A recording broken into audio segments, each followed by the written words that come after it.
Hi there. In this module of 7-Figure Mastery, we'll learn to write for the purpose of selling, also known as the skill of copywriting. Simply having a great product and being able to draw traffic isn't enough.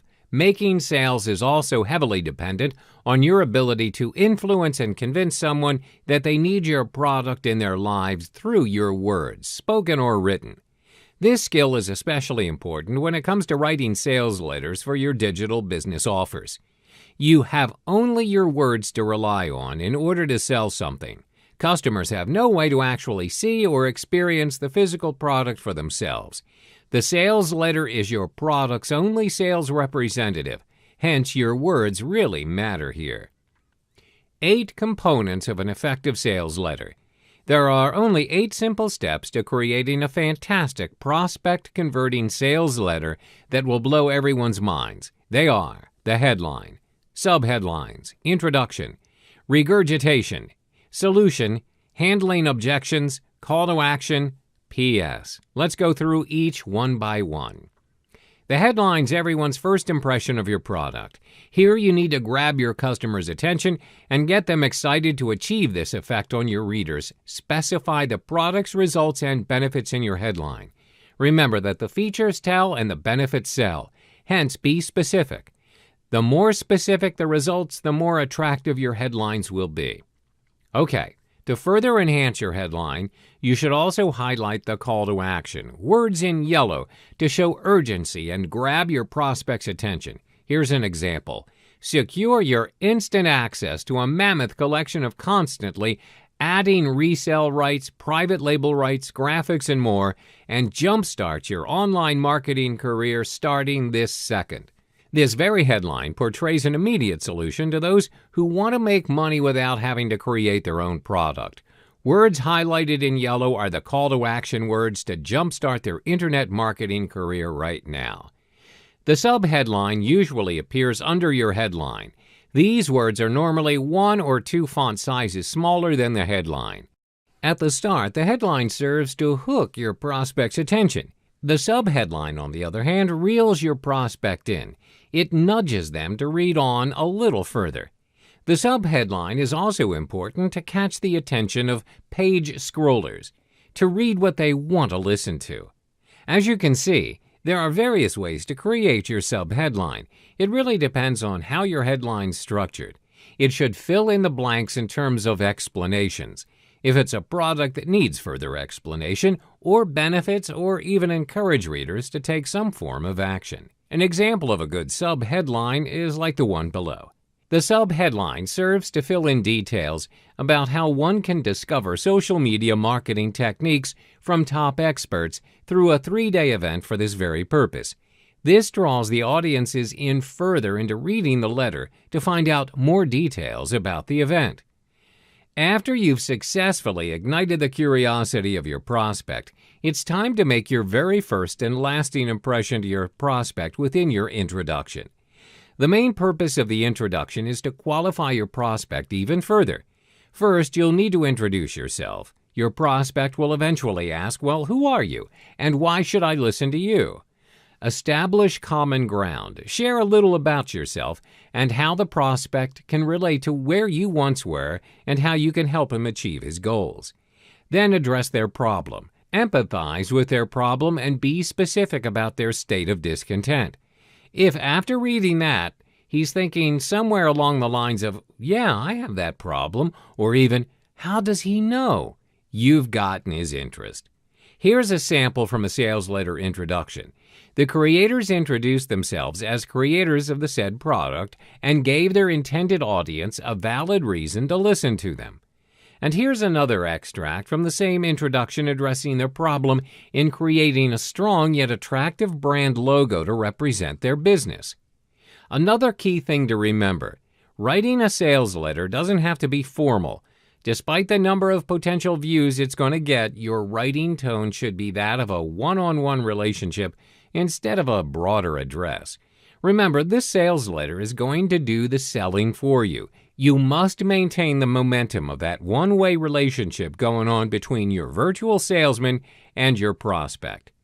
You've successfully created your introduction. Now's the time for your regurgitation process. This is where you exaggerate an existing problem. You can achieve this by showing your prospect a more inferior alternative over your offer. At this point, your offer is currently in the limelight, and it's up to your prospect to make the call you want to hear. Here's another example from the sales letter. Not everyone can afford the pricey Adobe Photoshop. Most people lack the designing skill, and the high cost and time required to design a logo is so demotivating. So in this part of the sales letter, the problem is exaggerated. Finally, you can announce your long-awaited solution to your curious prospect. Start answering the questions like, what can your solution do and what can it solve? Over here is an example. The product is introduced. It is described as the all-in-one solution to creating professional-level marketing materials like logos, cover, avatar, characters, and so much more. Don't stop there. You must provide the various features and benefits your solution possesses. If you have more than one component to your solution, show them by sections. Then, next, you list out the benefits of the solution. If your benefits contain outcome effect words such as $10,352.49 in 72 hours, 38,328 unique visitors in 30 days, and twice the power, to name a few, it's advisable to be bold and change its font color to yellow to give the words more emphasis. These are what I call the benefit words. Here's an example. You finally revealed your solutions and all the amazing features and benefits. Now it's time for handling objections. One thing to take note of here, there's always going to be doubters amongst your many prospects. Address their concerns right here in this part of your sales letter. So over here is where you address the frequently asked questions, FAQ. List out 3 to 5 FAQs and their answers. Also, you can include testimonials from your past and active customers who've used your products before. It can be either a social network post or even better, a video testimonial. And don't forget the money-back guarantee statement. Remember, not everyone's keen on buying things online. Scammers are everywhere. If the product doesn't work the way your customer wants it to, you should provide a refund. You can state this here. This is how you would want to convince your customers that you are without any ill intention. Putting objections aside, it's time to venture to the most critical part of your sales letter, your call to action. Have you ever noticed how every sales letter will only reveal their price towards the end? You see, once your prospect is exposed to the price, you need him to click the button now, not later. You must show him the future he will have with it and without owning your product. To bait him even further, adding bonuses would be the best option. Here's an example.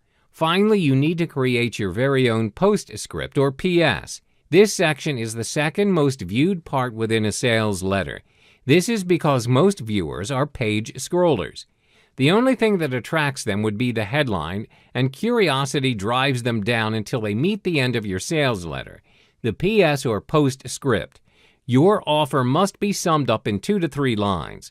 Remind them about your money-back guarantee section and bonuses. You can even share an extended version of your testimonials. Here's an example of the PS part from a sales letter. Sales letter tips and tricks. Keep in mind that lengthy sales letters may not necessarily be read. Send a clear and concise message within the sales letter. It's not about how many words you write in the sales letter. It's about how you sell. The higher you price your product, the more convincing you need your sales letter to be. Shorter sales letters tend to name their product at a lower price. If you truly need to make your sales letter long, consider making sales videos. There's no limit to how long you want it to be. It can be 8 minutes, it can be 15 minutes, or even as long as 40 minutes. If it sells, it doesn't matter.